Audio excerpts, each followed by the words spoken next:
Good morning, north of 44 degrees. On my way to Big Orange, but look what I found. I shouldn't deprive you of this gorgeous sunrise we're about to have.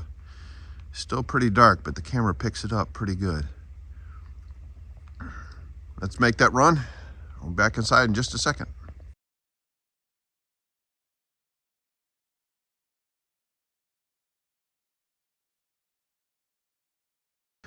Well, we survived sunrise.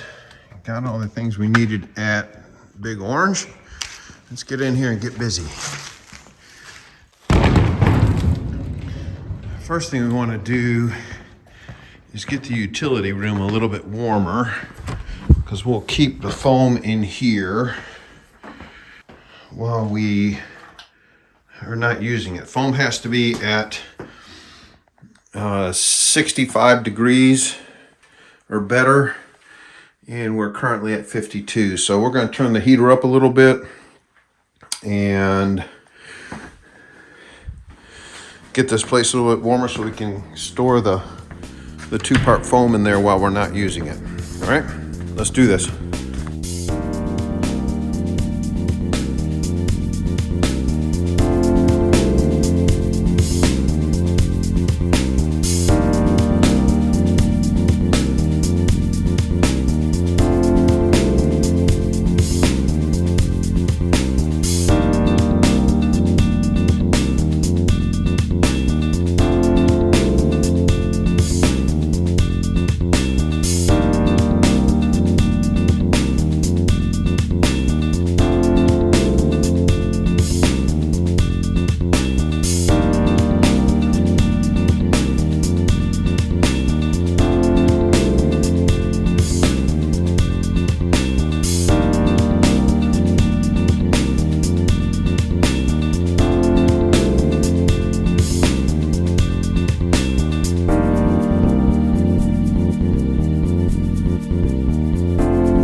Jump right into the foam pouring. I'm going to spare you all of the individual pours, speed things up quite a bit. The 2 or 3 minute clip you see here was over an hour, almost an hour and a half's worth of work. So not quite as quick as you see here, but you probably knew that. Stick around towards the end and I'll share some pro tips with you and some things I've learned and may help you in the future.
All right, let's put a bow on this one. This is the thermal break wrap up. You can see we got foam in quite a bit, and I'm really most concerned with like the bottom 2 or 3 inches. That's really above that. You know, that's the concrete doesn't go up, you know, all the way to the top. So pretty happy with what I did. Temperatures was way below what the manufacturer recommends, but we were able to kind of cheat a little bit by keeping the chemicals warm. And I got all but this one last section done. I did get most of it down really where I wanted it, and that's that seam between the outside of the building and that, you know, that board. So there's a crack down there. I don't know if you can see, there's a gap down there that's what I was really trying to fill with most of these.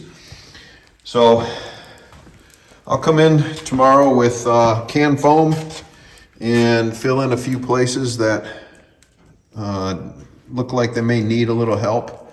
There was one of them, it may be this one here, where I just didn't stir it enough. It was a wasted pour, kind of irritated me. One thing I did do is I did set the scaffold up as a workstation. That made it super easy, not climbing around on the floor trying to get all this stuff done. Also used one container for part A, one container for part B, and separate scraping sticks for those. That seemed to work out really well. And because I was going pretty fast, I was getting 4 or 5 pours out of a single mixing container before I had to swap those out. So on the east wall, I had 1 mixing container per section. It was really burning through them. This one, I think I did a lot better. So we'll get this finished up. Get the foam, a few of the low spots taken care of.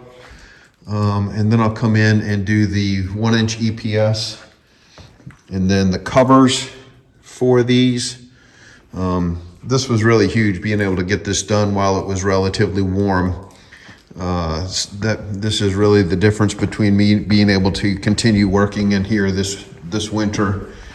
If it's cold, I get it. I can handle that.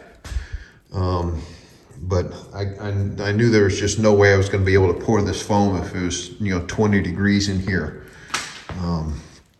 So that's that. Pretty happy with where things came out, all things considered. We're going to go back to the house, and I think I'm going to have a beer tonight. Thanks, everybody. See you next week.